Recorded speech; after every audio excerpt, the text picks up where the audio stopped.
distinguished guests. My name is Herbert Goodwin, Jr. I am currently the CEO of American Career Development Corporation, which is a business that helps people start small business companies, everything from business plan development to actually getting funding. I am 30 years old. I was born in Charleston, South Carolina, where I spent most of my time growing up. My parents, Herbert Goodwin Sr. and Jamesina DeVore, were very strict people. They were very strict. My dad came up with this rule when I was younger about the kitchen being closed at 9 o'clock, and he was very strict about this. So I distinctly remember one day, after coming home from high school, we had chores. I had to cut the grass, make sure the dishes and stuff was washed. By the time my mom came home, she would cook dinner. So this particular day, she cooked some baked chicken, macaroni and cheese, rice, and my sister made some Kool-Aid. And it was the best Kool-Aid in the world. It was so good. And by the time we finished eating, it was like, man, we gotta get another glass. And my dad has this deep voice. You know, y'all need to clean the kitchen. Make sure the kitchen is clean and go to bed. So I was like, okay, I'm gonna give you some Kool-Aid.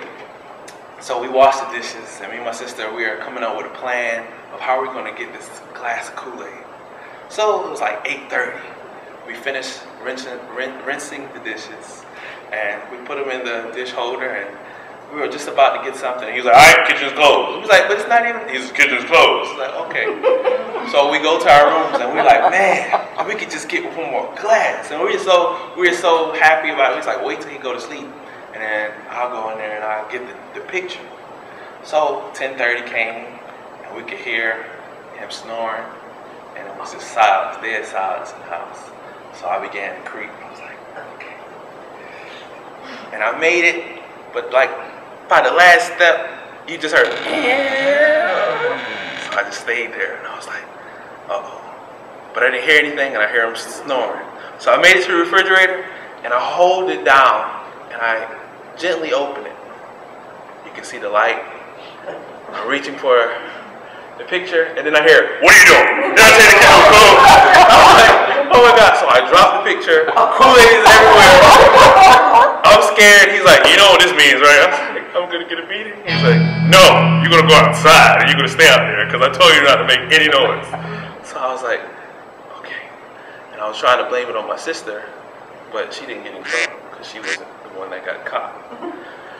After going through these crazy things periodically, I ended up joining the Marine Corps.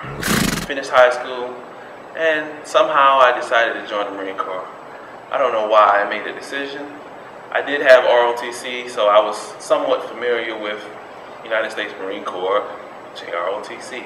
So I learned my general orders, and I'm motivated.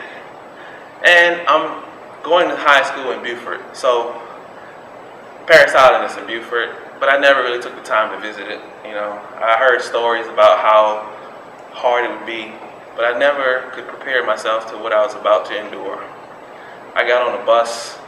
We had to go to Jacksonville, Florida, to go to MEPS to get registered.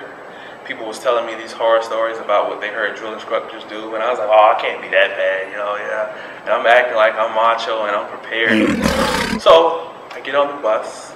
We head to Parris Island. When we finally get there, it's dark. I already had my hair cut. I was prepared. I was dressed nice. I was like, hey, this can't be that bad. Then this drill instructor just starts yelling. He's like, everybody get off the bus. Everybody get off the bus. No, get back on the bus. No, get off the bus. And he's like, so I said, I'm going to just stay here until, you know, he says get off the bus. So he said, oh, we got a smart ass. You just want to stay there. You don't want to move. You better get out there and get on those yellow footprints. So I get on the yellow footprints. And I'm like, this can't be that bad. So he's like, oh, this is funny to you? You think this is funny? Get back on the bus. Bus driver just take him away. And I'm like, oh, what you mean? Oh, what do you mean? Don't talk to me. I talk to you. And I'm like, okay. So that's my first tear. He frustrated me to the point where I started crying. I'm like, oh my God, this is crazy. So finally, throughout boot camp, every day he found something to pick at me for. And to make it brief, the crucible is the last thing that you have to do in your 3 months of torment. So I remember we have to stay up for 3 days. 3 whole days I'm up, and I'm like, oh my God, if I could just get this over with. So I'm so tired, and the last thing we have to do is just go through this mud. But the rule is to keep your weapon up. It can't get dirty. So I was so tired that it didn't even matter. And my drill was like, where you at, Goodwin? Where you at, Goodwin? Where you at? And I was like, I'm here, I'm here. He's like, okay, you need to get to the other side. Just don't stand up because you could die. And I'm like, what? Are you serious? So they have live fire going, and I'm crawling. And then I just get tired. He said, wait, oh, forgot to give you your ammo box. You got to come back. I said, huh? So I'll go to get the ammo box.